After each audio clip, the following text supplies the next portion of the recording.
Hello, everyone. We are getting ready to call our National Conference on Ecosystem Restoration, or ENSR, Community Discussion Forum meeting to order. A few reminders as we get started. No doubt we've probably participated in countless of these Zoom calls. I just wanted to confirm a few process and protocol steps as we go along. I'll ask that you please mute your cell phones and mute your Zoom connections. If we have those mics muted, and potentially to stop your video feed as we can maximize the bandwidth available for this engagement. Would like to note that this meeting is being recorded, and the video of the webinar will be posted on the ENSR Community Discussion Forum website for on-demand viewing starting next Monday, 27 July.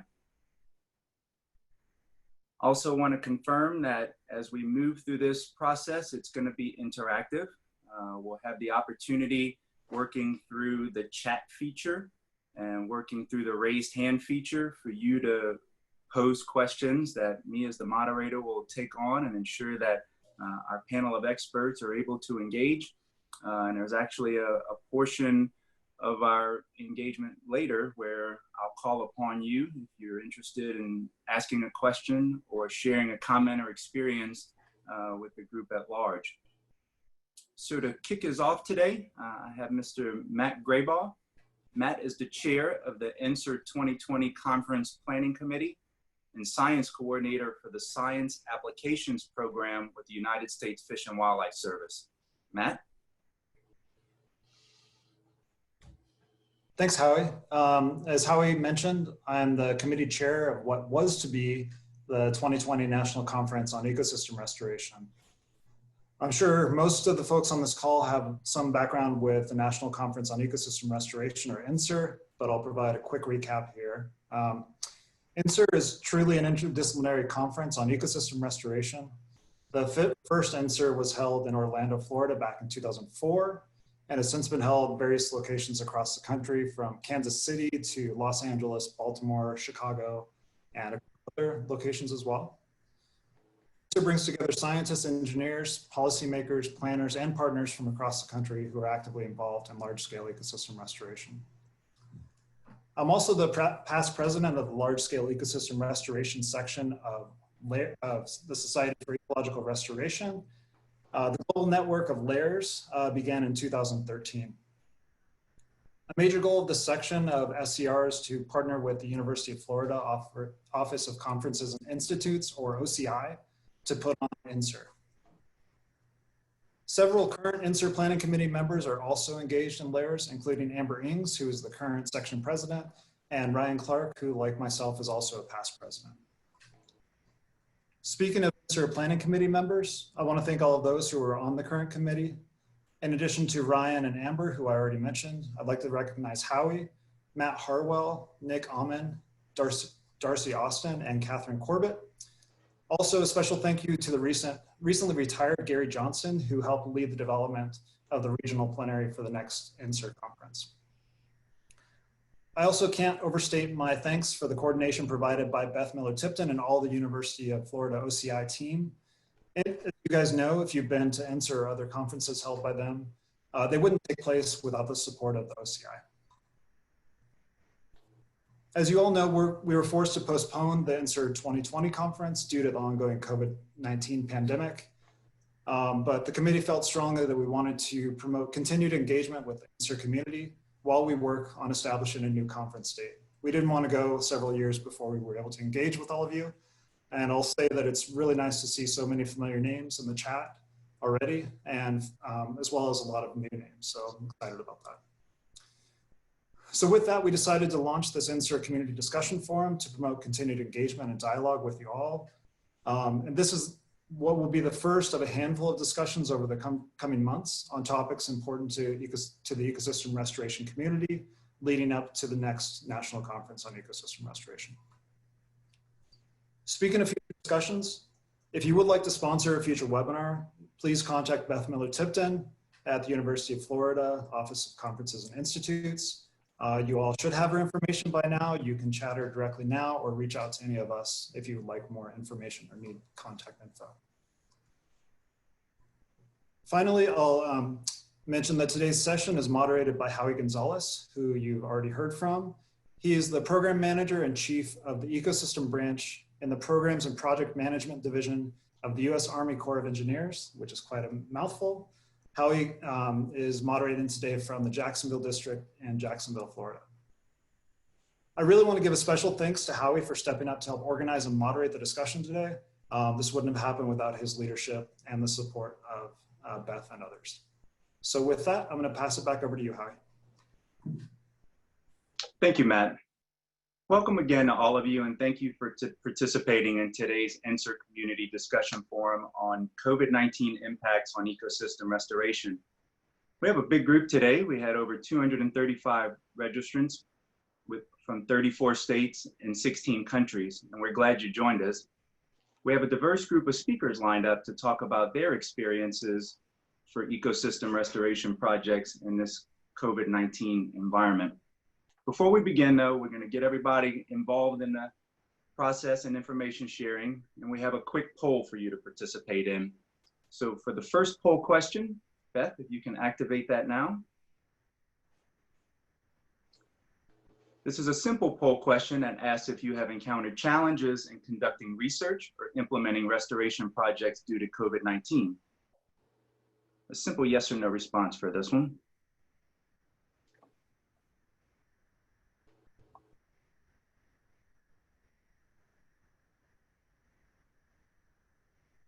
Those are tallying. The results will pop up on your screen here in a moment.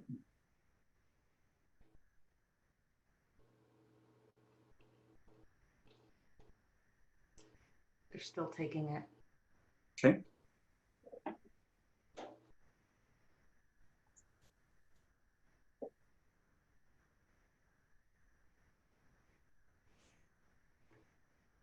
All right, here we go. Thank you, Beth. As you see, 82% of you have had an impact from COVID-19. Those impacts could be as wide-ranging as potential program stoppages or project stalls from a schedule and budget standpoint. Fortunately, for the 18% of you that haven't had any impacts, definitely a situation where as we adjust to teleworking environments and ensuring that our programs and projects can continue on schedule and budget, you're in that smaller majority. We have a second poll question for you. This one is with regards to biggest concern about potential COVID-19 ramifications.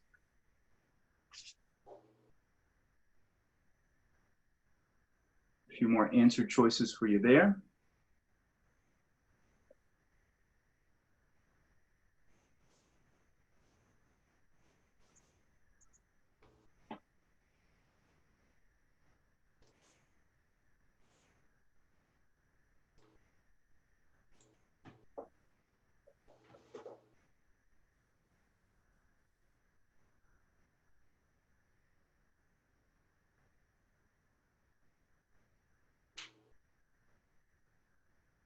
Just about there. Thank you. And while those results are tallying, it's definitely acknowledging that whether you're a civil servant working for the federal government or state government, you're a member of a non-governmental organization or work in the private sector, or if you're a student, there are definitely impacts, large scale in some instances, as we've seen from our results. Pretty close at the top there, a reduction in funding, delays, safety, job exposure. There's no doubt those are topics that we'll touch on today in our presentations. The information that we share, again, is with regards and specific to the individual panel members. Our goal is to hope that something that we communicate to you today is extractable to you and your projects and programs and the conditions that you're currently undergoing.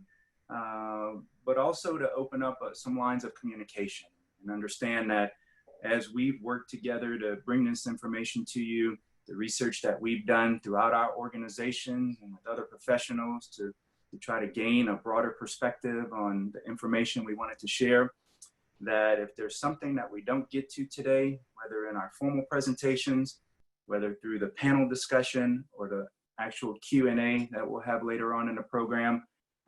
Please feel free to keep the communication lines open, and we'll definitely establish a dialogue and get some answers to your questions as we go forward.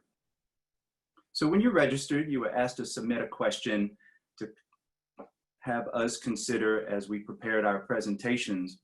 We reviewed those questions in advance and have done our best to build responses to those questions into our presentations. After each speaker's talk, we'll have 2 to 3 questions for that individual speaker, and I'll ask that you work that through the chat box with a message directly to me. So I'll continue to monitor the chat while the presentations are ongoing and do my best to field those questions and get those to the presenters as we go along. We ask that everyone please keep the chat conversations to a minimum so I can decipher those questions and tee those up for our presenters. We'll have a few minutes at the end where we'll have a question and or comment session. We'll work that again through either the chat feature or the raised hand feature.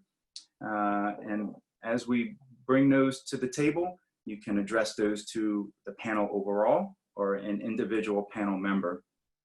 And one last reminder to please keep your mics on mute and your video feed off. This will allow us to minimize any interruptions and ensure maximum bandwidth availability during our talks. So for today, we have a great panel of experienced professionals that'll take you through the experiences that we have had over the last several months since COVID-19. In addition to myself, we have Nate Smiley, Safety and Occupational Health Manager, the United States Geological Survey in St. Petersburg, Florida. We have Jonathan Lane, Chief of the Invasive Species Management Branch for the U.S. Army Corps of Engineers in Jacksonville, Florida. We have Chris Collins, the Restoration Program Lead for the Lower Columbia Estuary Partnership in Portland, Oregon. And Tom Foster, Regional Director Americas for DHI Water and Environment Incorporated, one of today's sponsors. So first up is Nate Smiley with the USGS, and I'll turn it over to Nate now. Nate? Thanks, Howie. Beth, could you start the slides?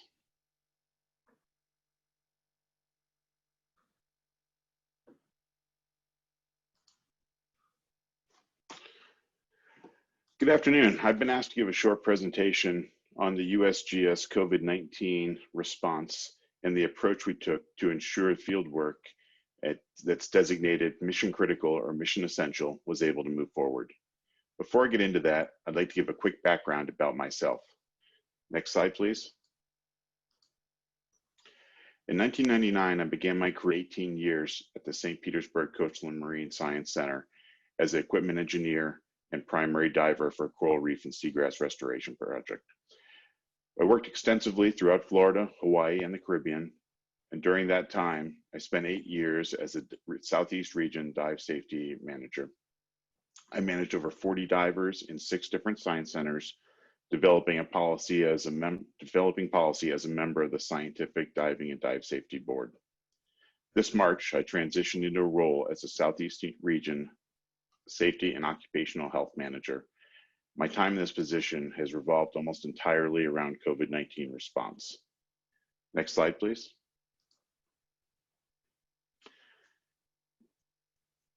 There we go.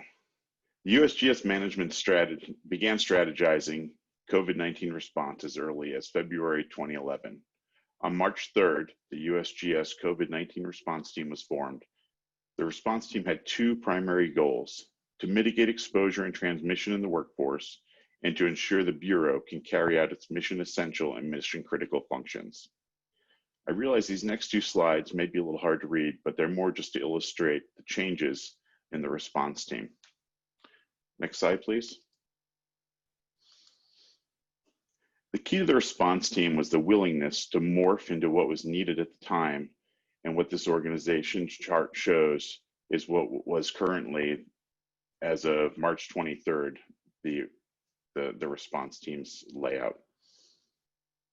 The team was launched with less than 10 members and eventually grew into a well-structured set of teams, sub-teams, and strike teams, consisting of over 170 members, 14 sub-teams, and 7 strike teams, Representatives from all 7 area commands were present. Next slide, please. By June 15th, the response team's organization chart had grown to this.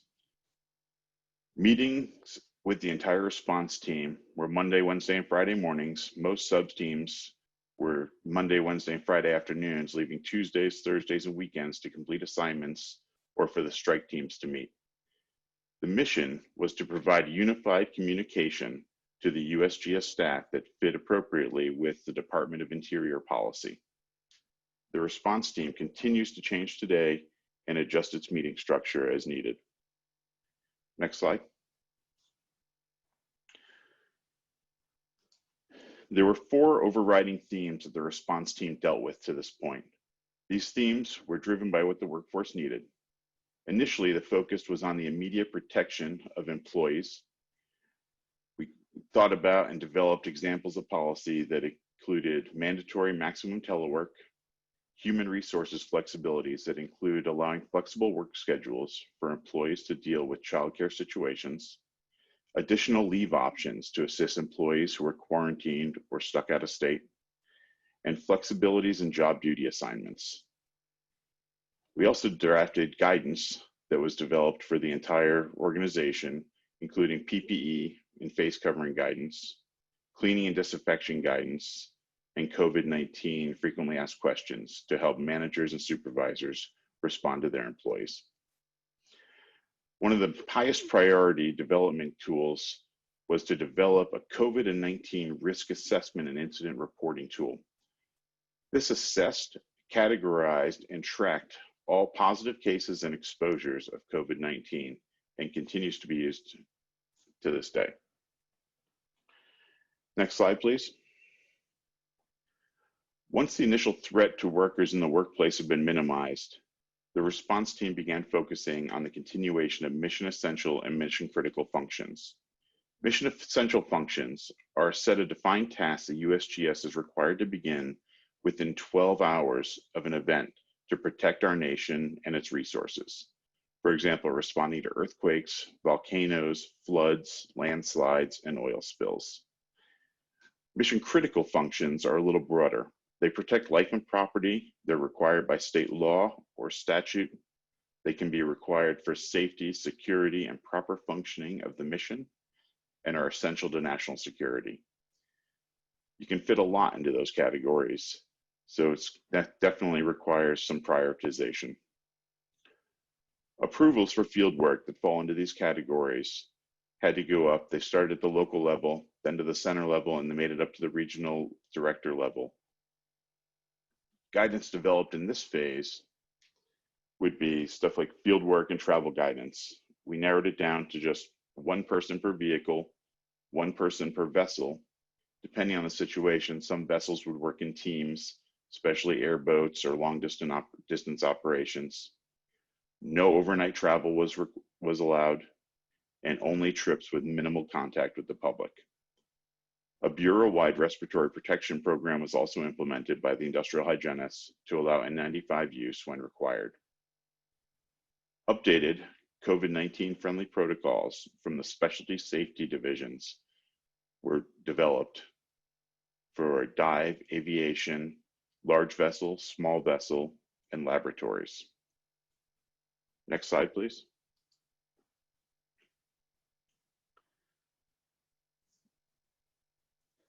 Eventually, the response team began to work on expanding what was being approved. It still required regional director level approval. However, overnight travel was possible with proper documentation, including hotel sanitization policies, food availability, whether restaurants were open, closed, grocery stores open and closed, etc. Multi-person trips were now allowed if necessary for safety or if the work required a second person, but face masks were used if social distancing could not be maintained. Next slide. Finally, the response team requested that the offices develop reoccupation plans. These plans were developed at the center level in order to provide a roadmap through the phases and the gating criteria. They contain center-specific guidance that takes into account the unique characteristics of each center and facility, including labs, building layouts, shared spaces, and animal care, etc.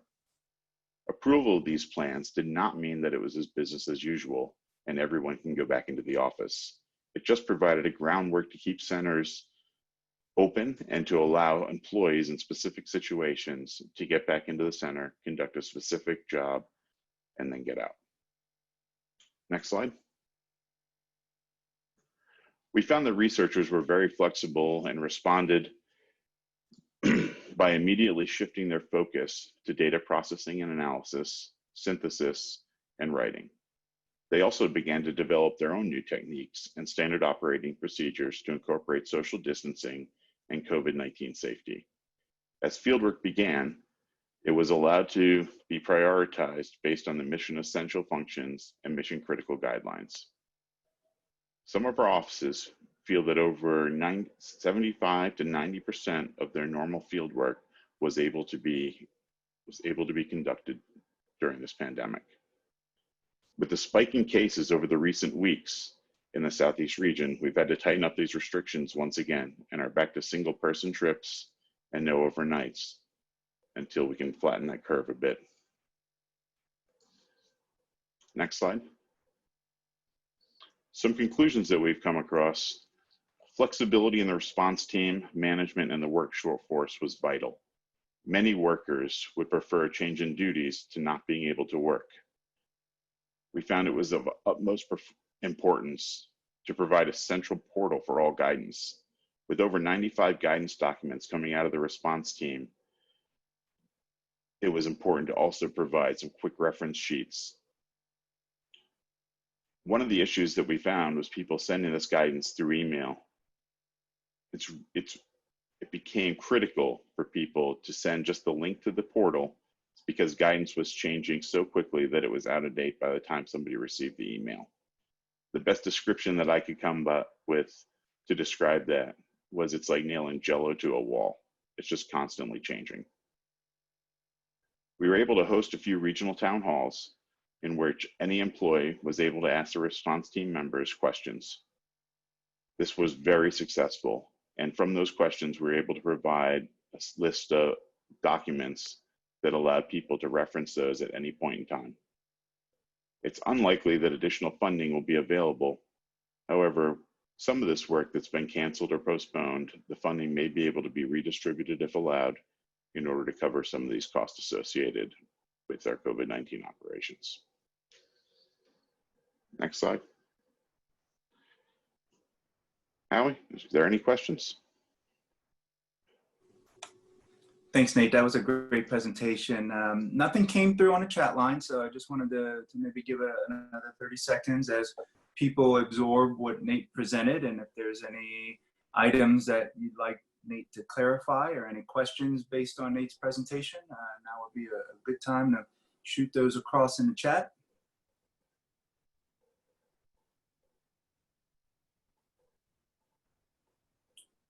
So Nate, while the participants work on that, I have one for you. We have a question here regarding the cost.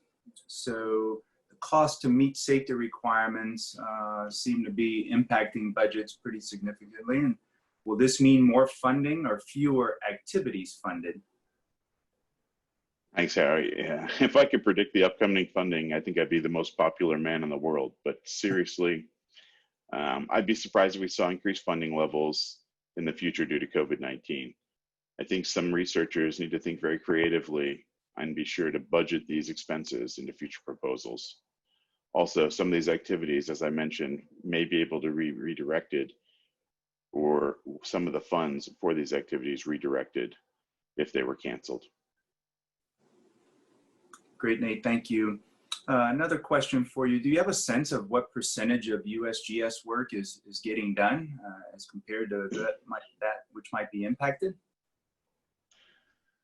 The centers I asked would say someplace between 75 and 90% of their field work was able to get done.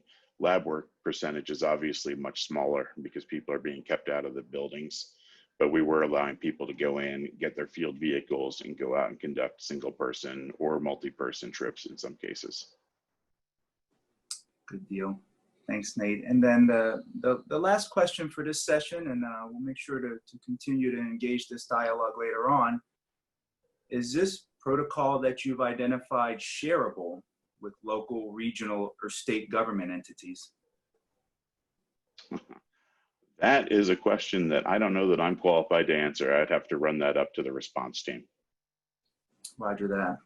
Well, definitely, as we seek meaningful opportunities for lessons learned and the opportunity to share, I feel, Nate, your presentation was a great start off point for what we're going to go through today, and I thank you very much. Great, So thanks, Harry. Next up, we're going to move to Mr. John Lane. As I mentioned earlier, John's the Chief of the Invasive Species Management Branch for the U.S. Army Corps of Engineers in Jacksonville, Florida. John, take it away. Thanks, Howie. Could I have the presentation, please? Oh, I think you went too far. Oh, you didn't get the... Okay, so my name is John Lane, like Howie said. I'm the supervisor, the manager of the Invasive Species Management Branch in Jacksonville, Florida for the U.S. Army Corps of Engineers. And I was asked to present on some of the impacts that we've had in managing invasive species on our lands and on other people's lands during this COVID time. So I'm gonna give you a brief presentation on that. Move on to the next slide, please. I guess my new slide didn't come in. That's all right. It was kind of embarrassing anyway, but I'm going to go through it. So I had the slide that preceded this that didn't make it was an about me slide that I was asked to put together, and I was a little hesitant to do it, but I'm going to talk about it anyway. So prior to joining the Corps of Engineers in about 1999, I did a tour with the Peace Corps in Zaire, which is now the Democratic Republic of Congo. And in that I was a fisheries volunteer, and you'll see my first three jobs were not good in terms of invasive species management. We were raising Nile tilapia or Tilapia nilotica in the Congo River Basin, and when we did our harvesting, we would inevitably allow some of those Tilapia nilotica to get out into the natural system, which was the Congo River Basin. So and I have no idea what kind of impacts we made there, but it couldn't have been good. After that, I came back to the States and I worked with the Fish and Wildlife Service out in Wyoming and Montana and fisheries as well. And while in Wyoming, I was working at a hatchery where we raised lake trout and put them into some lakes in Yellowstone National Park. For those of you who don't know, Yellowstone National Park, lake trout are not native to Yellowstone. They're a Great Lakes Basin fish, and they've caused great impacts out there in a lot of lakes in the Northwest. And unfortunately, the Fish and Wildlife Service stopped doing that, but of course there's impacts there. And then after getting my master's degree, I went back to the Peace Corps, this time to Cameroon, where I was in agroforestry, and we did green manures, different types of plants for green manures and live fencing and things like that. Anyway, there was numerous species that were non-native, specifically Lucena lucifolia and some Mucuna species, which were definitely escaping from the lands that we were putting them on and going into the natural areas. It's my understanding that the Peace Corps stopped doing that. However, that continued and is probably still causing problems today. So in order to pay penance to that and to try to better myself and to do the right thing, surprisingly, I went to the Corps of Engineers, which has an invasive species management program. And we've been doing it since 1899 for water hyacinth. And that's where I've been for the past 20 years, trying to manage invasive species here in the United States, specifically in Florida. We started mostly with aquatic plants. Like I said, we did a water hyacinth. We were initially authorized by Congress back in 1899, and it was for navigation purposes, as the water hyacinth were taking over the river systems that the Corps was tasked to keep open. But since then, we've moved on to flood risk management projects and now ecosystem restoration projects. So our scope has broadened from aquatic plants to terrestrial plants to now we're doing invasive fishes and animals as well. So there's a couple pictures here. You can see the python, of course, everyone's aware of that. And that's a Midas cichlid in the middle. That's just representative of a whole host of invasive fishes that are taking over South Florida. And then that's water lettuce. And there's some guys taking out what I think is probably Brazilian pepper. Next slide, please.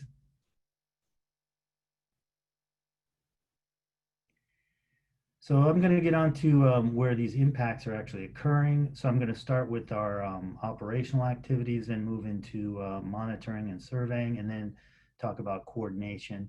And then I'll end up with some issues that I kind of reached out to try to find out what was going on in other states, because you'll find that I'm going to focus here on our program and Florida. So the impacts that we're having, I'm finding aren't actually as bad as other states. So I'll get to that at the end of the presentation, but I'm going to go through how we do our business and how we're being impacted there. And then I'm going to move into our surveying and monitoring, how we're impacted there, and then coordination and how we're impacted there. So these are our operational activities here. And when we do invasive species management, we use integrated pest management. So that includes, biological controls, mechanical controls, chemical controls, anything we can do to manage these invasives from impacting our ecosystems. So, and I slapped a few pictures in there. We've got an aquatic harvester there. There's a alligator weed flea beetle.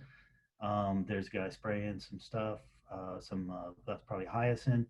There's a mechanical, some sort of a piece of equipment taking out some Brazilian pepper. And in the bottom right-hand corner, I guess that's just an iguana that's not being taken care of, but is it actually impacting our levees. So next slide.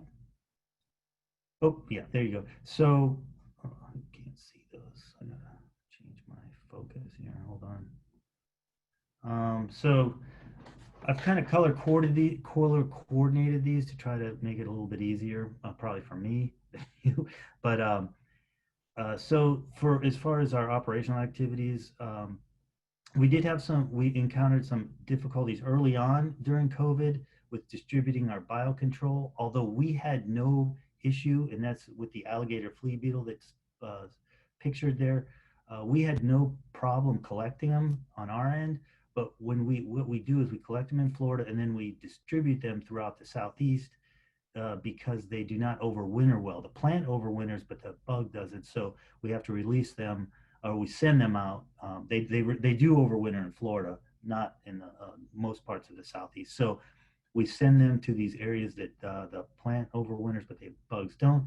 And then we send them by mail. They receive them and then release them. Well, some of the people that we sent them to were furloughed. No, I don't know if they were furloughed or they were at teleworking, so they weren't able to receive the beetles, and the beetles unfortunately died. So there was a little bit of that, but overall the program did go forth successfully. We've certainly had issues with coordinating travel. That's probably been our main, and you'll see that kind of through every piece of our problem. Kings Bay operations, which is a dredge management material area, which is a spoil island that the Navy has up in Georgia. We had those operations were slowed down due to actual COVID cases, so there was some security and protocols in place. But overall, the good news is that at least in Florida, in our little operation, we have not seen a significant impact to our operations. Next slide, please. Monitoring and surveying is another critical component of invasive species management, to know where they are and where to go and who to send out and what means to go send to control these things by. So in that realm, we survey by ground, by boat, by ATV, by helicopter, all means, and that's been semi-impacted. So could next slide, please. So this is just a typical survey. This is, although it looks like land, that's actually Lake Okeechobee, and that's an airboat survey. and they have been going on unabated since we started COVID. Next. So, like I said, our boat surveys, our airboat and our ground surveys have really continued as normal. And that's due to the fact that if you think about it, these guys typically are field biologists are out there by themselves. They go in their individual trucks, they get their boat, they go out on the lake or on the project by themselves, and they wander around with their cameras and GPS and they do these surveys. So they've been able to do that pretty unobstructed. The helicopter surveys that we had were definitely they were stalled in the beginning. They due to enclosed spaces. Since then, they've changed their protocols and we've begun the helicopter surveys again, which was good. Oh no, that wasn't me. Can you go back? Yeah, sorry. And then travel again has been a little little bit of a difficult situation in terms. Some people who have a long way to go to get to a monitoring site or surveying site have been slowed down, but overall it hasn't been a problem. Next slide, please. Coordination's probably been our biggest hit. All successful invasive species management projects, programs need coordination, and that includes interagency with the public, all realms of coordination. And in those terms, and right here you can see that's obviously pre-COVID. That's University of Florida with a couple of core people and somebody from the state. They have a bullseye snakehead there down in South Florida, and that was a program where the different agencies came together biannually and did some surveying and some collecting of invasive fishes, and then the other circle there on the right hand side of the screen is just a representative of the task force and the agencies that in the groups that we have, and that's the Lake Okeechobee Task Force Group, and they've definitely been impacted. Next slide. And these are kind of some of those impacts that we've seen on coordination. Lake Okeechobee Interagency meeting has been on pause for 6 months. We are actually next week, we're going to have our first virtual meeting, so that's moving forward. The Corps of Engineers has an invasive species leadership team, which is supposed to meet twice a year, and those have been canceled.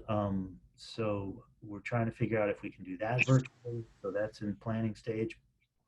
And got a Pest Plant Council, which is a group that determines the invasive plants in Florida. They have canceled their meeting, and there's other ones. And then the USGS Exotic Fish Slam, which is that picture that you saw earlier on this slide with the bullseye snakehead.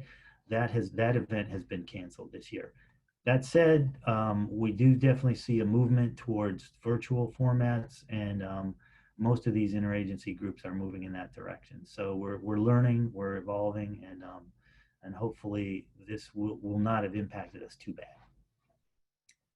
So next slide.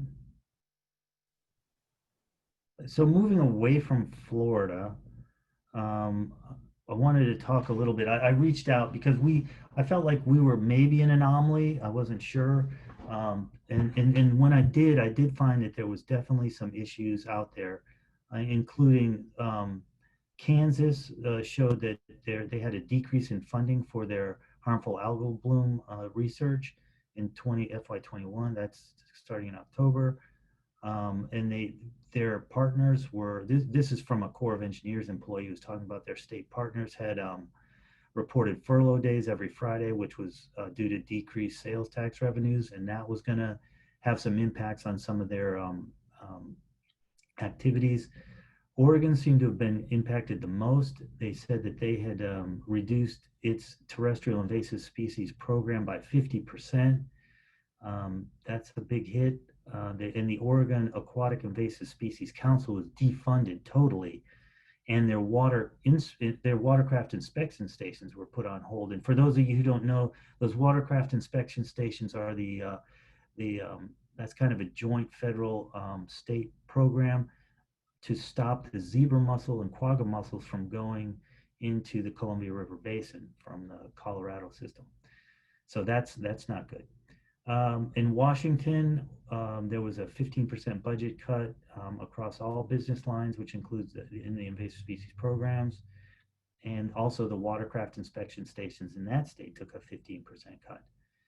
And then in Mississippi, ERDIC is the Corps of Engineers research lab there, and they definitely noted some issues with some of their field trials, their field surveys, and their laboratories have been either closed down or they haven't been able to get to their field sites. So there's been quite a bit of impact on our research for invasive species. So basically, the tools and techniques that we need for treatment and whatnot are being impacted because of COVID, the scientists not being able to get out and do their research. And next slide. I think before I go to questions, there was one other that was actually, I had a couple other people that responded to me, and I think one of the ones that where it was where we actually finally saw an impact was in some of our projects in the Southwest. So I think this is mostly in New Mexico, but they're actually seeing, due to the fact that people are on mandatory telework, they haven't been able to go out to the field.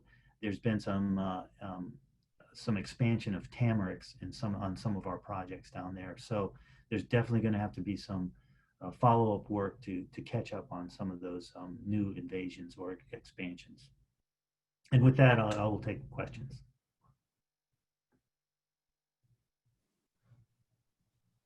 Thank you very much, John. That was a very informative presentation. So let's start off with question number one. In light of COVID, what are the best removal methods of non-native aquatic plant species? Has there been any changes or any adjustments to those protocols? So far in Florida, and I can only speak for myself and our programs down here, but we have not. Honestly, we have all of our spray operations, our mechanical operations, and our biological control operations have all gone on pretty much as they were prior to COVID. So I would say no real impacts on our end from our program. That sounds good. And thanks for doing that research for programs outside of the state of Florida. The next question that was posed is linked to budget. How do we continue to plan for our invasive species programs in the out years when we're already receiving feedback that budgets in fiscal year 22, for example, are going to be decreased, if not completely eliminated? Yeah, that's going to be tough, and it's going to be, we're going to have to go back and really document all of the issues that we're having, the expansions that we're seeing, any new infestations that we're seeing, and try to get the decision makers and let them know the impacts that they're going to be having because of these. And that's all you can do, I guess. It's going to be a difficult, everybody's going to have to weigh out, their priorities. And from my position, I'm hoping that invasives get weighed heavily, but it doesn't always work that way.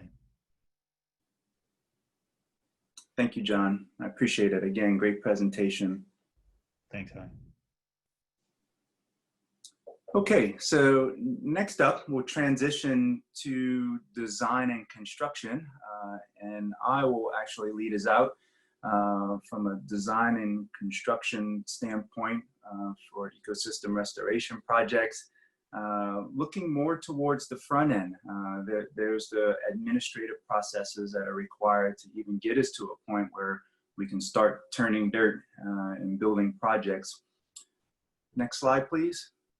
So for starters, just a little bit about me. I've been in Jacksonville working on the South Florida Ecosystem Restoration, our Everglades Restoration Program, for almost 11 years now.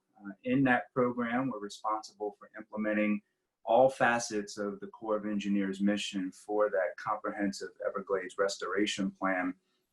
We've been pretty fortunate over the years as the state of Florida, working as our non-federal partner, has come to the table with a significant amount of resources, and the federal government, especially these last two fiscal years and looking out into FY21, has responded with its own significant increase in budget. I have over 26 years of experience with the Corps, from New Orleans to Albuquerque, Sacramento, before I landed here in Jacksonville. So in each of those locations, I had the opportunity to work on ecosystems of national significance or large-scale ecosystem restoration. And upon finding my way to Jacksonville, have been working Everglades restoration for that entire time. Definitely want to acknowledge some of the familiar names I see in this briefing today that I've crossed paths with at various points in my career. Good to see you. Next slide, please. So starting off from a design and construction standpoint, I wanted to talk a little bit about some of the challenges we face with preparing and reviewing plans and specifications. These are the detailed designs that we work through, that we ultimately put out for solicitation, receive contractor proposals, and make a contract award, whether that's a construction contract or an architect engineer design type contract. First and foremost, the Corps of Engineers doesn't do designs in a vacuum. We work very closely with non-federal partners. There are permit requirements, so we work closely with other federal and state agencies. And in some instances, we have to work with the public to confirm that what we're building is part of what Congress authorized us to build, and that what we're building ultimately makes sense. So when it comes to preparing the plans and specifications, the Corps of Engineers, if you've ever worked with us, you understand that we're pretty process heavy, and that those processes are controlled very well, to the point where when we were working through designs, that in order to allow these other agencies and partners to see what the designs were, it wasn't as simple as dropping a piece of information in an email or sending a hard copy package via FedEx so that they could review those documents, make comments, and get those back to us. The reason for that was the procurement sensitivity. Everything we do in the federal government, we have to be mindful that everyone who would be interested in bidding or competing for a particular contract has the same fair and equitable opportunity to do so. So in the state of Florida, we have what's called the Sunshine Law, and that's to promote transparency in government, but ultimately led us in a position where if we were to do that, share that information via email or even via hard copy with our non-federal sponsor, the South Florida Water Management District, that information would then be open and available via the Sunshine Law if a request was made for that information. So our processes had it to where we would set up a room in one of our offices, and they would physically come to our location, do the reviews that they needed to do, leaving their comments before they actually left the facility, and that's how we would receive their feedback. Well, over the last several months, we've had to undergo a significant shift in how we do that work, because that's just not feasible anymore. None of our offices are open, or working with our partners or other federal and state agencies, they aren't able to travel. So with that, the concept of information sharing, the Corps of Engineers, I feel, took a significant step forward in that we now share that information completely for anyone who would be available and would want that information. So you kind of ask, well, why wouldn't you do that anyways, or anyway? And so it again goes back to that procurement sensitivity. But there was the realization that we couldn't do business as usual. We had to make that shift, and that shift now is well underway as we look to, in our position, award no less than 50 contracts between now and the end of September of 2020. So just that preparation and review of plans and specifications, a significant step forward in how we prepare, share the information, and allow that to be absorbed. Next slide.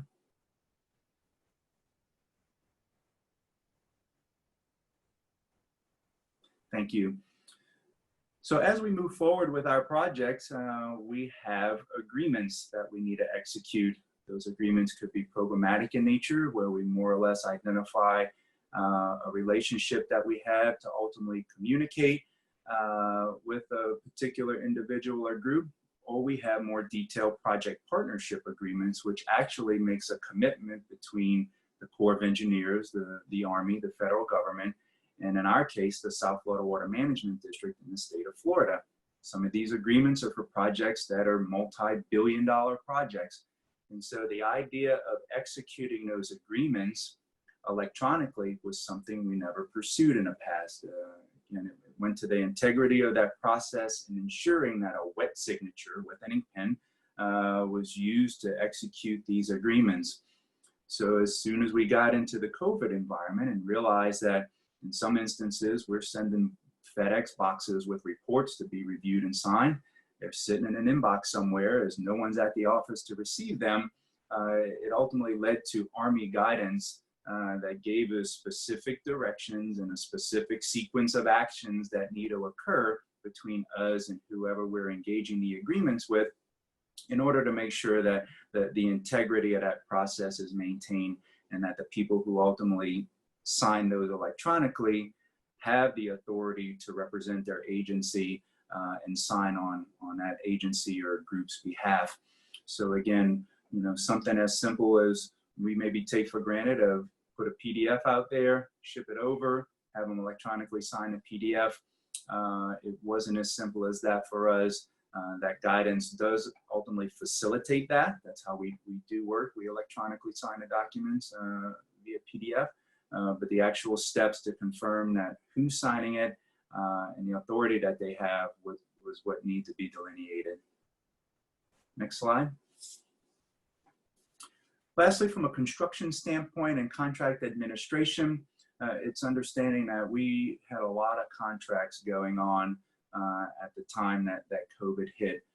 Mainly from a construction standpoint, our water resources projects in South Florida can be quite large. Understanding that our District 2 extends to Puerto Rico. So a lot of these construction contracts kind of had to pump the brakes while we got an understanding of what the individual requirements would be from the state of Florida, what individual requirements would be for specific counties and even cities within the state of Florida, and ultimately translate that across to the contractors and subcontractors so they knew what the requirements would be for them to continue to work on their jobs. As Nate mentioned, several of our projects were deemed mission essential, mission critical, as were our team members. So that definitely helped as we moved into a relationship that took on, identified, and ultimately had contractors and some subcontractors implementing these pandemic protocols, the things that we typically have to do with the temperature check, with ensuring that questions are answered every day regarding a particular employee's health and anyone they may have come in contact with. And so while that seems like it's pretty simple and straightforward when you have a construction site with hundreds of people, for us, it's provided more logistics requirements for the team members from the Corps of Engineers who do construction oversight to make sure that those protocols are being maintained. It's taken extra time, and in some instances, contractors have brought more team members on board as they've had to absorb impacts from COVID.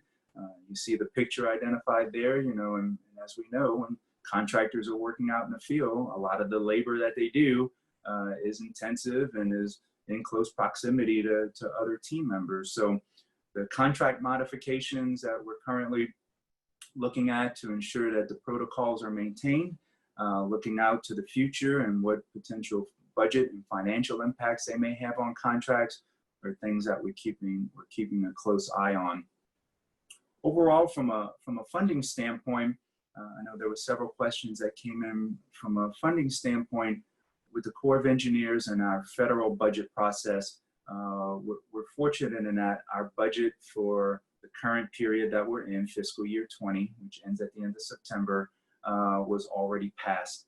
As we look forward, our budget for fiscal year 21 had already been acknowledged by the administration. And so as we look out and into future years, what we're trying to do is actually posture for the opportunity of increased funding levels to come. When you look at the impacts to the economy, especially from a construction standpoint, these large-scale civil works projects bring dollars to workers when we award these contracts, as there are requirements for local communities to be involved and a certain amount of the workforce to be drawn from local communities. So what we're actually looking to do is maintain the progress that we have and execute the funding that we have to show the importance of our restoration projects, to make sure that the work that we're committed to this year that leads to follow-on activities in later fiscal years is being completed successfully.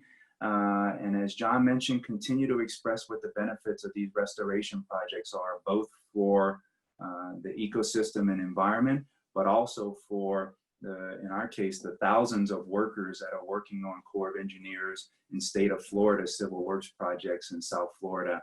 So we're continuing to speak loud and clear that we have the opportunity to take on even more work, implement even more Everglades restoration, and support both local and state economies. Next slide, please. So from a question standpoint, had one logistics question from a recording. Yes, we are recording this entire event, and it'll be available on the NCER website starting on Monday, July 27th. From a permitting process, many of you may have engaged with the U.S. Army Corps of Engineers from a regulatory perspective. As far as permitting is concerned, that mission from an authorization standpoint and a funding appropriation standpoint is continuing, is maintained. There have been some challenges similar to what I communicated with regards to information sharing and how beneficial it would be to sit in a meeting room with an applicant to talk through the types of work that they're looking to do. So with us teleworking, we've had to go up to a lot more electronic means. But from an actual permit volume standpoint, we really haven't seen a dip in what our regulatory division is currently tackling. So we'll continue to do our civil works mission as our regulatory team will continue to do their permitting mission, working within the budgets that we have going forward. Next question with regards to processes that we have and whether they'll stick going forward. I think most certainly so. For me, I was one who felt that we had to be in the office as project managers and program managers, leading teams from the front and being there face to face. I think this COVID environment has helped me totally see that working virtually, teleworking, definitely has its advantages, and that we're continuing to see the same, if not more, success in the progress of our projects. It is a little challenging because we can't get out in the field and see what conditions are at our projects, whether the projects are being constructed or whether it's projects that we intend to start construction on. But we hope that as our individual state of Florida requirements become more conducive to us traveling, that'll be able to happen. Well, good. Well, thank you very much for those questions. That'll conclude my portion of the briefing. Next up will be Chris Collins, the Restoration Program Lead for the Lower Columbia Estuary Partnership from Portland, Oregon. And I'll turn it over now to Chris. Chris? Thanks, Howie. So yeah, as Howie mentioned, I work for the Lower Columbia Estuary Partnership out in Portland. And if you go ahead and click to the next slide, please. We're a nonprofit in Portland. We're part of the EPA's National Estuary Program. So we're a nonprofit, but a lot of our structure and our mission comes from that EPA program. And our study area is the lower 146 miles of the Columbia River. And that extends from Bonneville Dam, which is east of Portland, all the way down to the mouth of the river where it discharges into the Pacific Ocean. And we do a lot of things, focused primarily on education, restoration, monitoring, and then also some research. And I lead our restoration program. And I also am managing the Steigerwald's floodplain restoration project. So if you'll click to the next slide, please. That's the project that I wanted to highlight today and talk a little bit about the impacts of COVID on this particular effort. The project itself is located just across the river in Washougal, Washington. And for those of you that are familiar with the area, that's on the very eastern edge of the Portland, Vancouver metro area. So that'd be on the very western end of the Columbia River Gorge. And the project is, at its heart, it's a floodplain reconnection project. We're realigning a federally regulated levee system to accomplish that floodplain reconnection. We're also modifying a state highway. There's a lot of ecological improvements associated with this. So native plantings, large wood placement. And then we're also rebuilding the trail network. This is the vast majority of the site, about 98% of the site is owned by the U.S. Fish and Wildlife Service, and it's a very popular hiking, bird watching, just recreation destination in general. So we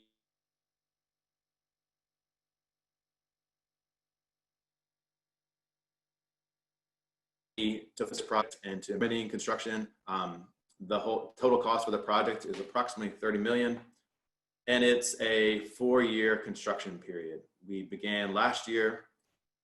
This season is the big push. The vast majority of the work will happen this year and then trailing off next year and then into 2022 when we wrap it up. So impacts of COVID-19 in Washington State. This has been it's been a pretty challenging project, and COVID did not disappoint. We weren't anticipating a pandemic to hit right before we started the biggest year of construction, but it did, and fortunately we've been able to roll with it, and it's been a good learning experience, I think, for all of us. But anyway, Washington obviously saw the first confirmed case in the United States. That was in January, just north of Seattle.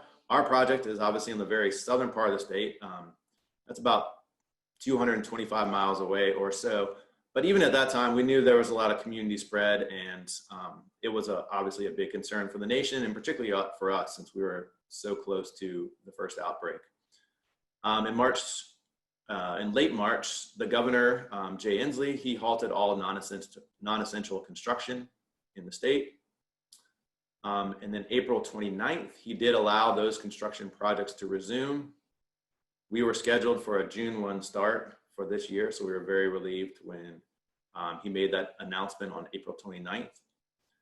And then May 15th, he allowed all construction to begin. And then on June 5th, June 1st is when we started for the year, and then June 5th, shortly thereafter, Clark County, which is a county we're located in, our project, moved into phase 2. So next slide, please.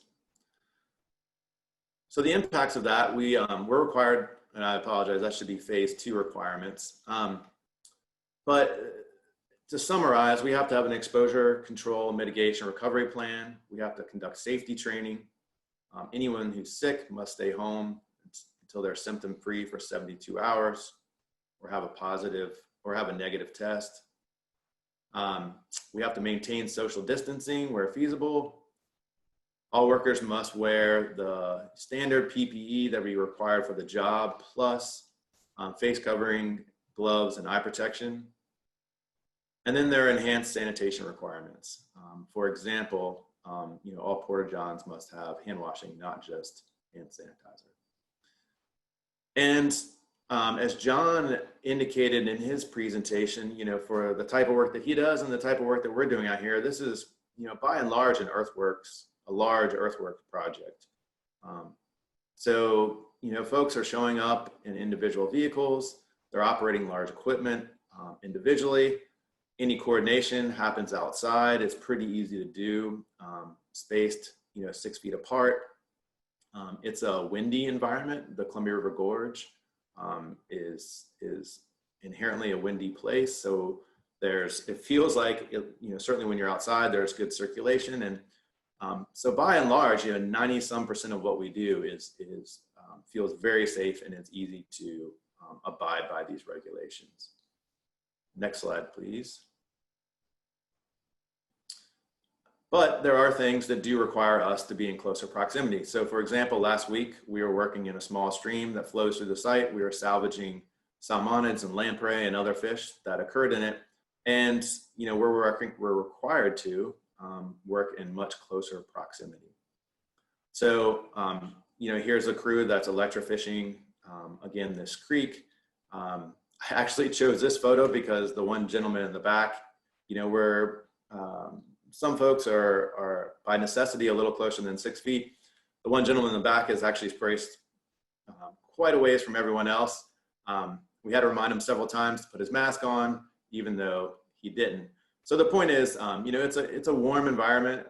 It's hot out there. I realize I'm saying that to a lot of people from Florida and other parts of the Southeast, but it does get hot here. Masks are hot, so we do have to continually enforce this. People are pretty good, but it does take some effort to make sure that people are abiding by this, even when we're not around, so to speak. Next slide.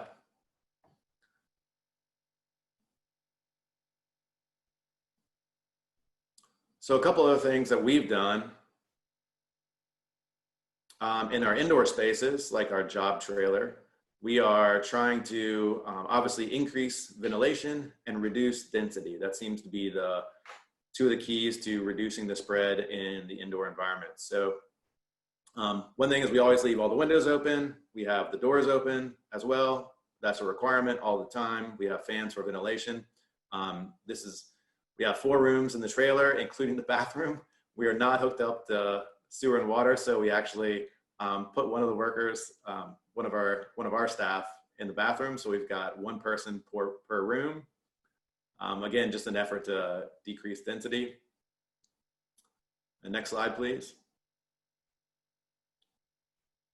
We also purchased this event tent. So it's a 20 by 40 space.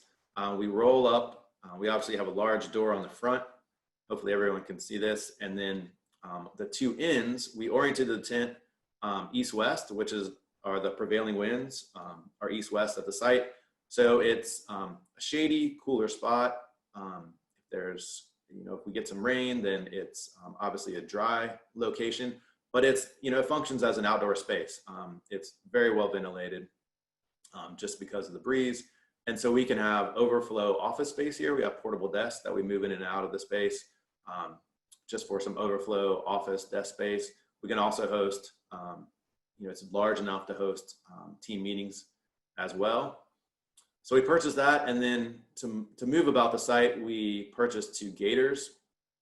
One is a 4-seater, and with 2 people in it, it's just a very well, obviously ventilated vehicle. You can maintain a little bit of spacing. It's easy to wipe down between uses.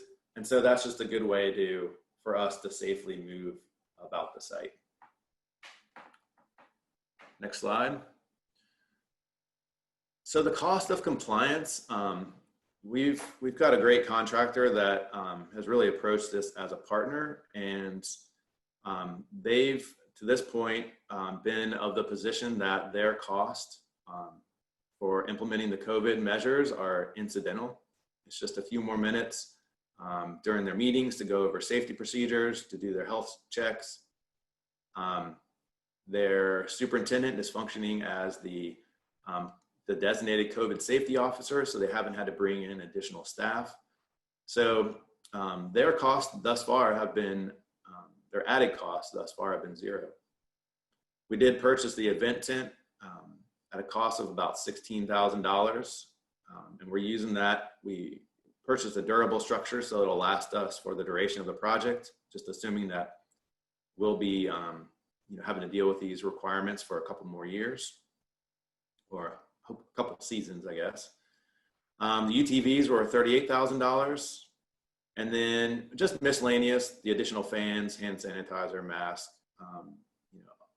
miscellaneous items like that, estimated at about $500. So the total cost is approximately $55,000. There are other disruptions to the project which are tougher to estimate.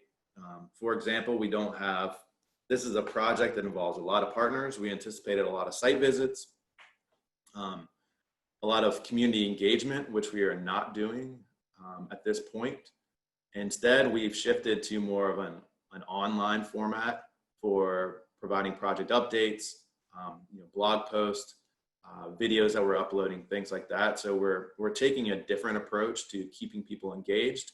So it's tough to estimate the cost of shifting to sort of in-person tours to a more online basis, but the hard costs that we can quantify thus far have been about $55,000, which obviously is a very small percentage of the total cost for a roughly $30 million project.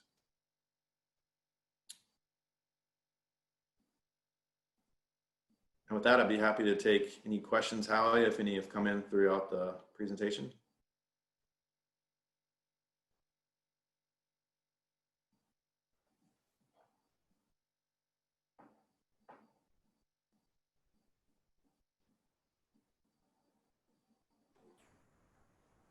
Okay, Chris, thank you. That was a great presentation. At this point, I'm checking the chat, seeing if anything's set to come in.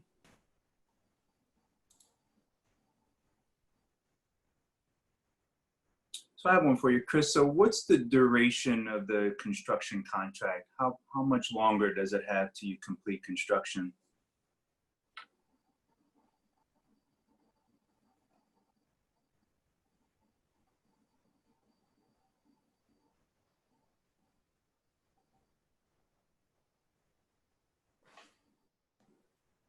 Chris, checking on those comms, if just checking on construction duration. So how much longer do you have for that construction contract?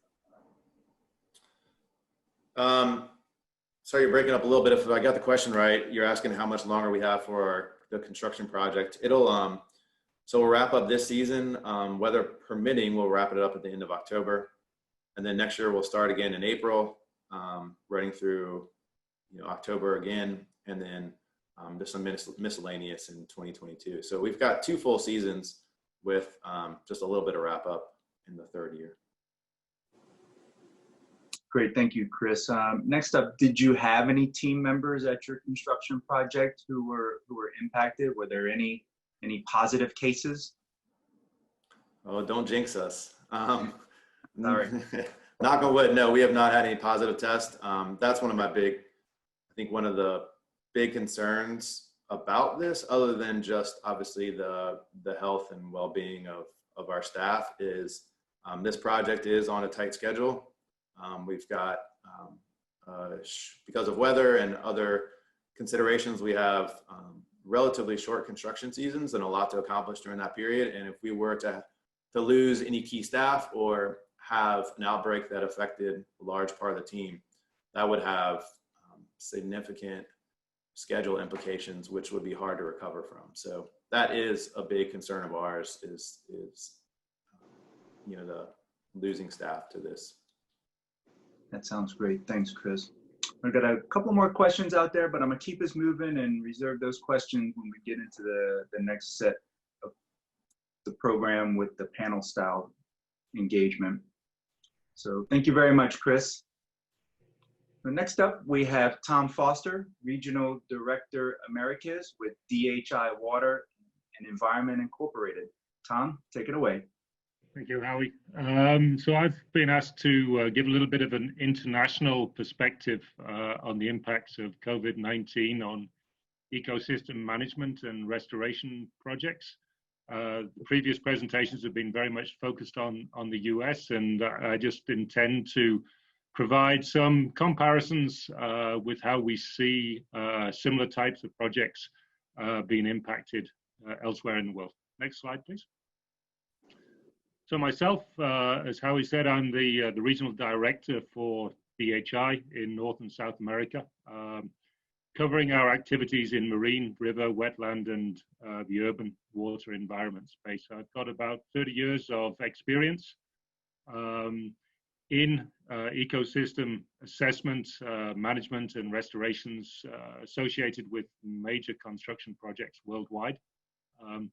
I've chaired PIANC Working Group 15, which led to the publications of guidelines on dredging and port construction around coral reef. The majority of my environmental and ecosystem experience is coastal, marine, and intertidal.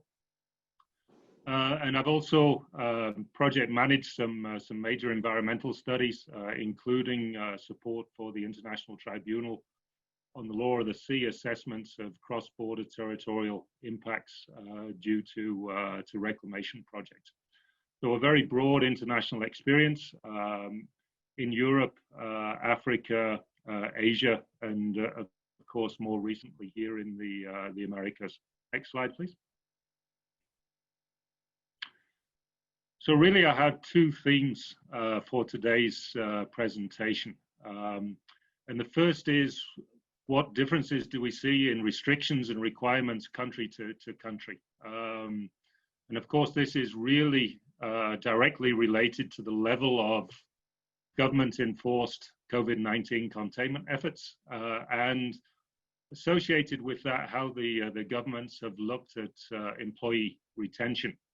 The second part of the presentation will look into differences between public projects and those projects that are executed for private entities where ecosystem management and restoration is part of the approval permits for those projects. Next, please. And I should say that all of the examples I'm going to give here are from project work that DHI has directly been involved with. Of course, that is a subset of the countries around the world. We work in a lot of countries, but certainly not all of them. So there may well be other types of impacts that I don't cover here, but I think this is a good subset of what we see around the world. In general, what we see is that all ecosystem management and restoration work, and that's really the environmental side of this, not necessarily the construction side, has been classified as non-essential activities. And all the governments that we've been involved with have really differentiated between essential and non-essential activities. And all this ecosystem restoration work has fallen under the non-essential activity bracket. So the country differences have really evolved as the stage of COVID-19 response and reopening has progressed. And in very simple terms, what we've seen essentially everywhere is that there has been a period of stop work at the early stages of stay-at-home orders that have been very strict in many countries. And then there has been a gradual recommencement as reopening has progressed, following local and national guidelines for this non-essential work category. So that's for the field work. The work that can be done in the office, so the design work, processing of data, we heard that in earlier presentations, etc. That's all gone on pretty much uninterrupted through either work from home or limited occupancy office environments, depending on the local guidelines. So the major impact that we've seen worldwide has been related to the field work. Next, please. So whilst a period of complete halt has been followed by a period of increasing activity with, of course, increased safety requirements, there's been, and that we've seen across the board, where there's been real significant differences country to country in is how the funding has flowed during such periods of stop work and the subsequent health and safety requirements for recommencing work. So during stop work orders as a result of COVID-19, we've experienced really four primary categories. Some public clients have covered standby costs, where such were provided for in the contract, either through force majeure or other mechanisms that were clearly defined in contracts that were pre-existing. Some in progressive countries, I would say, where they have very strong focus on job retention policies, have also covered a percentage of standby costs, even when there is no provision in the contract. That is, of course, a rare situation, but we've certainly seen it, and it has certainly helped in certain countries to retain field staff during what has been, in some countries, a very long standby period. Other countries, it's no compensation. Contracts are simply suspended until that non-essential work was allowed to recommence. And let's say at the worst, we've seen no compensation and in fact contracts terminated, or at least scope of work reduced, as funding available for this type of work has been reduced and redirected to other more essential activities as specified by the local governments. Next, please. Public contracts in terms of health and safety requirements, really we've seen three main categories. So from the strictest, we have what I've termed containment, and that simply means that no mixing of workers between different project sites. That allows much easier contact tracing, etc., to be executed. We see regular active screenings, typically weekly. We see quarantine prior to boarding, and that's very much for marine activities, very essential to make sure you're not spreading onto a closed vessel. So that's an active screening followed by a period of quarantine prior to boarding. All sites that we're involved in have daily passive screening on entry to the site. In certain countries, they have very strict movement tracking, including electronic tracking, to allow that contact tracing to be carried out much easier, and also to identify if workers have been in high-risk areas. And if, in some countries, if you've been to a high-risk area, then you are prevented from entering site prior to going back through that active screening and quarantine process. Of course, all sites will have the safe distance measures, compulsory face masks, etc. That seems to be universal around the world. Middle of the road countries are dropping the containment. They're dropping the regular active screening, but still requiring active screening prior to first entry onto the site, daily passive screening, travel history reporting, typically paper-based, so dropping that electronic movement tracking, and then of course safe distance measures while on site. At the weakest level is just very daily passive screening on entry to the site and the typical health and safety protocols appropriate for the communicable diseases. Next, please. Next slide, please. Thank you. If we look at private clients, what we've really seen is that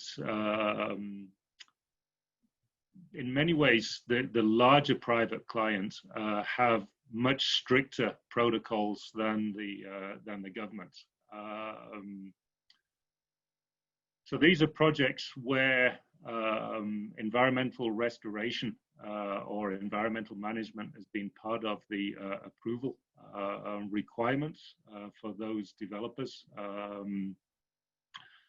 And what we've seen is that the COVID-19 response is treated as a standard workplace health and safety issue. So the governing principle is to protect the workers and thereby the business. So avoid the shutdown of the major components of the site. So for example, if it's a mine site that is carrying out environmental restoration work, the governing principle is to make sure that the mine, which is generally classified as essential, is not shut down. So the criteria for environmental work has been extremely stringent. And we still have many sites around the world where the non-essential environmental work is classified as non-essential and therefore not allowed. So there's still many sites that are in full shutdown mode. A little bit more middle of the road, we see site containment. So our workforce has to be separated into different project teams and not overlapping site to site. Testing and quarantine prior to site entry. Quite often on entering a site, you stay on the site for a period of time, up to several months inside that one test protocol, and then you bring in another team. We have cases where major corporations are barring high-risk groups from site. It sounds highly discriminatory, but again, it is a health and safety issue. Particularly if you're working offshore, you don't want high-risk groups that may ultimately bring the site to a close. And we've certainly seen an increasing number of clients barring high-risk groups from site. Regular active screening, of course, daily passive screening, safe distance measures, etc. That we see across the board, and also there in the weakest category. And next slide, please. In terms of the cost for compliance, what we've really seen is that, and I think we heard from the last presentation, that this is normally being treated as a standard health, safety, environment requirement. Most of the work that we do have compliance with local health and national health guidelines included in the contracts. So there's little wiggle room to get additional costs associated with new compliance measures associated with health and safety. Some public clients, of course, have allowed claims, but this has been mainly in developed countries where public health risks are typically not considered a high risk factor and thus not explicitly included in contract provisions. Quarantine costs, however, we've seen have normally been covered. If we have to put people into quarantine for 7 days or 14 days, that has generally been considered a change order because that is fairly unique to COVID-19. And next. On the monitoring side, which tends to be very labor intensive, what we've seen is programs that have been carried out under what I would call a traditional environmental monitoring and management regime, which relies very heavily on physical survey work, so water quality sampling, habitat surveys, etc. These have been badly impacted by COVID-19 health and safety restrictions. You're not going to carry out an effective coral reef monitoring survey if you can only have one person on board a vessel. You need multiple people to do that work safely, and they have to transit to and from the site. So we've seen a lot of negative impact on projects that are using traditional techniques. Those, however, that have been using more progressive techniques, which in today's day and age are typically termed digital twins, which are making more reliance on remote sensing. It's making more reliance on real-time monitoring and predictive physical-based modeling systems. Those have been able to continue largely unabated because they have less time in the field. And then final slide. So what have been our biggest challenges during this reopening process? Now, for a company like DHI, and I think many larger environmental companies around the world that have experience from the oil and gas and mining sector, which have very, very strict HSE jurisdictions, or those companies that have worked in high-risk countries, handling the challenges of COVID-19 in terms of field activities has really not been substantially different to handling other site public health challenges. Malaria, dengue, cholera, etc. have many of the same challenges as COVID-19. So larger companies have, I think, been able to adapt quite easily. So, it's not that there's no challenges. Maintaining sufficient eligible tested staff to fulfill field requirements is a challenge. Ensuring our suppliers don't expose our staff and our contracts to health and safety risks, compliance reporting, etc., is a problem. But we see those problems in parts of the world that have other public health challenges. What is really unique to COVID-19 that we've seen is that sequencing activities with supplier reopening has been a major challenge. Local guidelines vary country to country, state to state, and thus it's not so straightforward to sequence site activities with obtaining supplies or laboratory work, etc., from suppliers. We may be ready, but not everybody else may be ready. And then the real unique challenge is maintaining compliance with local and national regulations that are changing. Not only are they different country to country, and we're bringing staff across country borders in many cases, but they're varying very quickly in time. And that is certainly a challenge that is very unique to COVID-19, whilst malaria, dengue, etc., those rules and regulations are fixed in stone, so you don't have to continually adapt your process. So with that, I will take questions.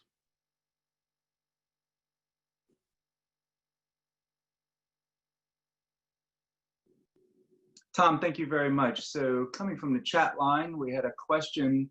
At one point during your presentation, you spoke about the travel history requirement.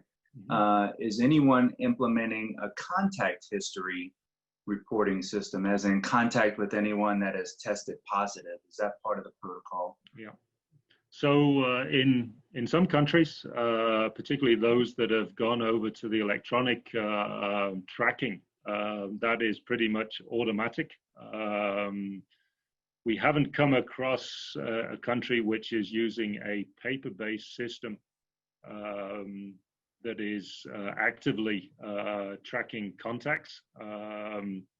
But of course, there's let's say a requirement that you report truthfully if the public health authorities are contacting you, and then of course quarantine from the site if you have been exposed.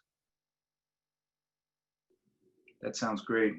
Well, thank you very much, Tom. A very informative presentation, giving us that international perspective to kind of round out our 5 presentations for the day. So what we'll do now is we'll shift over to what we're going to call our panel style format. And what we did with this was looked at all of the questions that came in that you provided during registration, and some of the key ones that came in actually during the chat. I wanted to give each of our panelists another opportunity to answer questions most suited to the topics that they discussed today, to the information that they shared. So I'd like to start with Nate. Nate, this question came in during the briefing earlier. Were you made aware of any mental health concerns amongst employees who were teleworking? And if so, how widespread were those concerns? Thanks, Harry. We certainly were made aware of widespread mental health issues and concerns. They included stress, anxiety, financial stress, marital stress, drug and alcohol concerns, fear, sadness, and loneliness by our employees once they started working at home. The USGS always has an employee assistance program that has licensed and contracted psychologists, clinical social workers, counselors, drug and alcohol counselors, and also on staff are attorneys, elder care specialists, financial advisors, and child care specialists. And those are all available free of cost to our employees. Additionally, to those, I was aware of several offices have set up webinars, employee resource groups, and peer support workers for employees to help work through these issues with their peers. Most of these were set up at the center level and not so organized by the department or the bureau. But I think it really helped. I know most of the sessions that were conducted were well attended, and very good feedback came out of those. Great, Nate. Thank you very much. Appreciate that.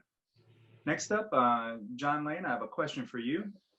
How is the lack of field work affecting invasive species spread propagation? Can you talk to that, please?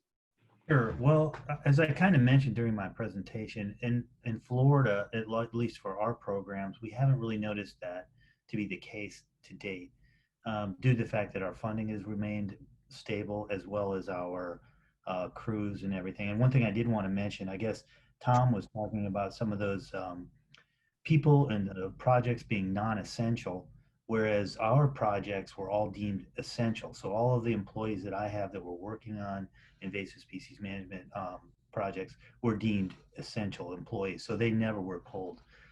So that said, I don't feel like in Florida, at least with our project, we're going to have an issue. However, like I mentioned before, we have seen that with the Tamarix expansion in the Southwest. So I do think that it's going to be happening. I'm not sure where, but I'm sure it's going to be an issue throughout the country. Great, John. Thank you very much. I appreciate that. Okay, next up, Chris, I have one for you. Do you feel that all of the contractors and employees working on your project are comfortable with the processes and protocols that y'all have laid out? And are there ways to ensure that people aren't feeling pressured to engage in an environment they may not be comfortable in?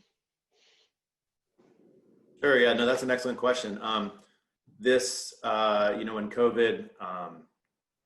COVID hit and started to impact our schedule and became apparent, it was something that we were really going to have to think through and deal with very carefully. We started having these conversations early, particularly with the construction management team. And, that's a fairly small team. It's 8 or 9 individuals. So we've been able to talk to folks individually and, develop the facilities and the processes and the sort of the operations that I'm confident everyone on that team, feels safe and are comfortable coming to work. On the contractor side, it's, we're relying on them and based on what we've heard from the superintendent, his staff does feel safe. I think they're appreciative of, given the economic impacts of COVID, that the project has proceeded and they're able to work. They feel like it's a job that's outside and there's, the opportunity to do it safely. And, just to be honest with you, I think one of the challenges that they've had is, some of their folks are young, and impressing upon them, just like, we read about and hear about in the media, that this is something that they need to take seriously. It's easy to feel, fairly bulletproof when you're 25 and healthy. And, we've had some conversations with them as an organization and directly with a few staff that, this is something that they are required to be serious about when they're on the site. So I think, yes, people are feeling comfortable, and almost the flip side, sometimes, a few select individuals do feel too comfortable, and you have to address that as well. That sounds good. Thank you very much, Chris, for that answer. And Tom, this one came in over the chat line. For the projects that you presented that you and your team are working on, have there been any position losses as a result of COVID? So far as an organization, no. We've managed to handle it without any staff reductions, and that, looking at it from a longer term, investment in human resources. This type of work is highly skilled. You don't want to lose it. And thus we've worked with our employees to find say measures that we can implement to make it manageable for the employees and for the company in those parts of the world where we've actually seen significant delays or cancellations. Thank you, Tom. I appreciate that. So what we'll do now is we'll shift to more of an open forum. We have a couple of different ways to do that. If you're still comfortable with sending questions to me via the chat, then I'll handle those and share those with the full panel or a specific presenter. Or if you're interested in coming online and asking your question yourself, if you want to use your raise the hand feature, and I'll acknowledge you. You can then come off mute if you want to both unmute and activate your camera. If you're interested in showing yourself, that'll be great. Then we'll go ahead and shift into that part of our engagement now.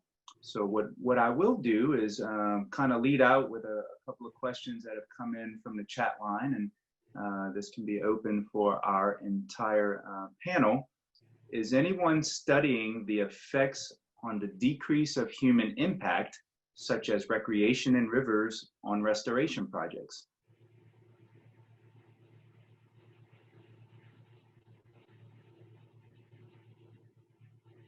So maybe with John and the Corps of Engineers, John, are you all doing anything specifically to look at studying those effects? At this point, no, we haven't. I will say that, it would be interesting to monitor some of these impacts that COVID is having in the future. On some of these projects, I know we have a lot of baseline data, trend data that we can go back to and say next year we can go, once the pandemic is over, it could be interesting to see about the spread of some of these invasions that have occurred, or, or a new invasion, that kind of thing, that and kind of measure that versus the past or a baseline that we've had. That's an invasive species. On the restoration side, I'd leave that to others to think about. Certainly, I appreciate that. Nate, any thought on that question from a USGS perspective that you're aware of? Honestly, I am not aware of any of that research going on. I don't doubt that it is being conducted, but I'm not aware of it. Okay. And from an overall Corps of Engineers Civil Works mission process, we typically would get our ask from Congress to authorize us to look at those studies. And so we're definitely keeping a close eye on it, whether it's from what John mentioned from an invasive species standpoint, the recreation areas that the Corps of Engineers manages, or ultimately our civil works projects. We communicate on a weekly basis the impacts of COVID on our mission, and that's more to what both Chris and I discussed from an immediate construction standpoint. Are there delays in construction schedules and so forth? So next question, this is for any of the panelists. Since it appears this situation will continue for an indefinite amount of time, what type of plans are we looking at for the future as far as our restoration projects and programs? Is there a thought that we'll go back to business as usual or the way things were? So Tom, you think maybe you can lead us out on that one?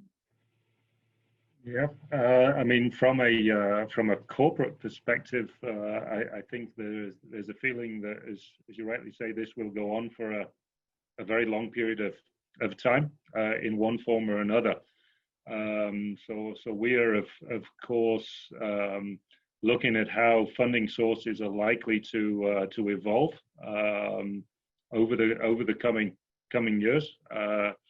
And we will have to take that into account in our corporate planning. So from the private sector, it's more about managing the potential impact on finances. That's a good point, Tom. No doubt about it. I know from our civil works planning perspectives, whether it's the actual logistics of having team members continue to be separate, and how we work our relationships and partnerships with stakeholders for Everglades restoration, how we get out into the field to monitor progress, and truthfully, the one I've dealt with this week, how do we celebrate our successes, right? We're used to groundbreakings and ribbon cuttings and signing ceremonies. And right now, we just aren't really postured to conduct those types of events. So from a planning standpoint, we try to continue to impress that the mission that we're implementing construction projects on to restore the Everglades is maintained, and try to keep that as our overall messaging. Hey, Howie. Yes. I'll add to that. I think, and this may be a positive thing from COVID. I feel like, when I mentioned on our coordination, it really has been impacted dramatically. And I think that's because most of our coordination activities have been in person. And I feel like what's going on now, we're getting a lot more communication through Zoom, WebExes, conference calls. And we've set up a couple of long-term conference calls and WebExes that I think are going to continue, that aren't part of the normal, that aren't things that we did in the past, but are actually assisting us in some of our coordination with invasive species treatments and things like that. And I believe they're going to continue into the future. So I do think that there are going to be some positive impacts, and also they're cost effective as well. So anyway, that's maybe a positive side of this. No, that's a good point, John, and that's definitely what some of the participants in our engagement today are sharing, that they're seeing instances where some rivers and recreation areas aren't open anymore, and so they're starting to see the environment respond. Right, give Mother Nature the opportunity; she's going to take care of business, and so they're seeing stability of native aquatic species. And even in some instances, endangered species. When you look at the ideas of greenhouse gas emissions and carbon sequestration, if you have less recreation involvement occurring, then that's possible. But there's also the flip side of that. As more people are commuting less and maybe have more times on their hands, the idea of getting out and experiencing a little bit of recreation could lead to increased numbers at some facilities throughout the country. So I'm still monitoring the chat line here. I'm not seeing any raised hands. Here's one that just came in. So what are we looking at as far as the future workforce when we're looking at students or people just starting their career in ecosystem restoration? How do we continue to work to help facilitate them into a field that's gonna be productive? It's gonna have an opportunity for them to capitalize on their degree programs and so forth. I think maybe I can start on that. I think I mentioned there in my presentation that we really see a move, at least in many environmental management tasks, towards digital twins. And that's all the way from wastewater treatment plants through to dredging operations. So it's across the board in the environmental sector. So it's not just field work and measurements anymore. It's about physical processes, biological processes, chemical processes, and putting those into digital twins as a key tool in environmental management. You want to talk? No.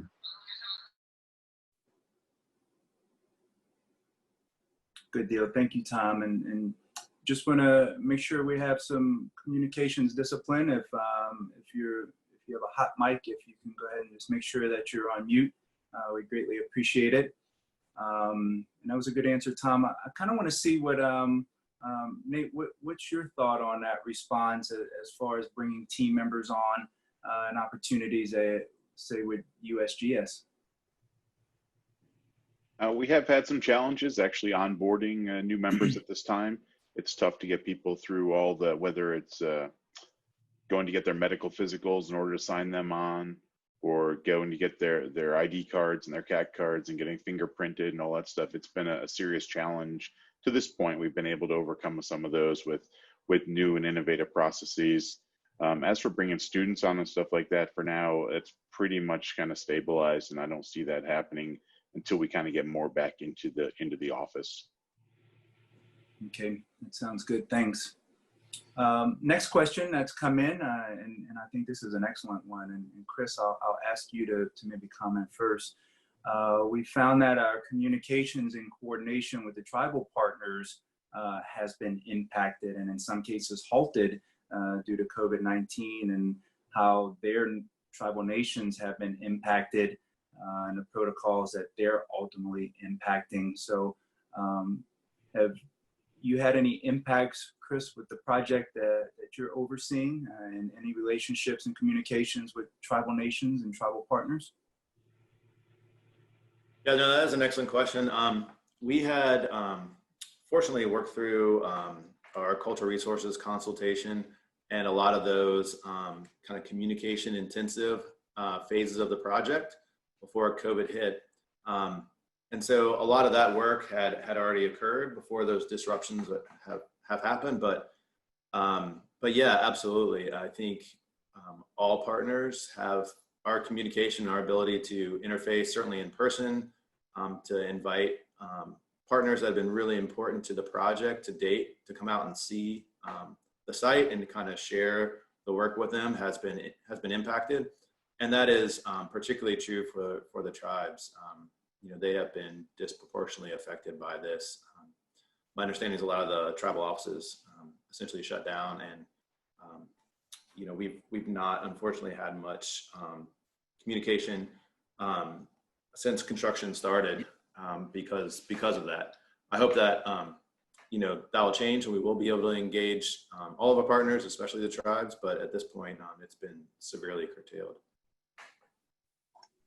Great, thanks, Chris, for that response. I know in South Florida, as we work so closely with the Seminole Tribe of Florida and the Miccosukee Tribe of Indians of Florida, who actually live in the Everglades, there have been several instances over the last several months where their whole tribal engagements have been shut down due to positive cases that they've had to deal with. So there's no doubt our relationships with our tribal partners are very important. It's led to, in several instances, easing of project schedules until we consulted, did our formal government-to-government consultation, or in some instances just regular project coordination. But it's something that we'll continue to work and be as flexible as we can. So at this point, we're at 3:57. That was kind of my time point where you know, I would acknowledge that there's no doubt we could talk for hours, if not days, discussing these very relevant and real topics that we're all having to deal with on a day-to-day basis.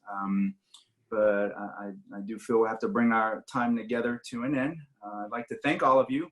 Like I mentioned earlier, we had over 200 participants today that registered. And I appreciate you taking time out of your busy schedules to join us. I'd like to thank our speakers. I feel all of our presentations were relevant to this topic and just showed a little bit of how we're going about dealing with this COVID pandemic on a day-to-day basis from an ecosystem restoration standpoint. I definitely want to acknowledge our sponsors again today. I want to thank Eureka Water Probes and DHI Water and Environment Incorporated for their financial contributions that really made this webinar possible. Can't go without a special thanks to Beth Miller-Tipton and her team of professionals from the University of Florida's Office of Conferences and Institutes. Beth and her team are responsible for, as Matt mentioned earlier, the overall coordination of our NSER conference. And if you're in Florida, our Greater Everglades Ecosystem Restoration Conference, and ultimately, you know, help make these events possible.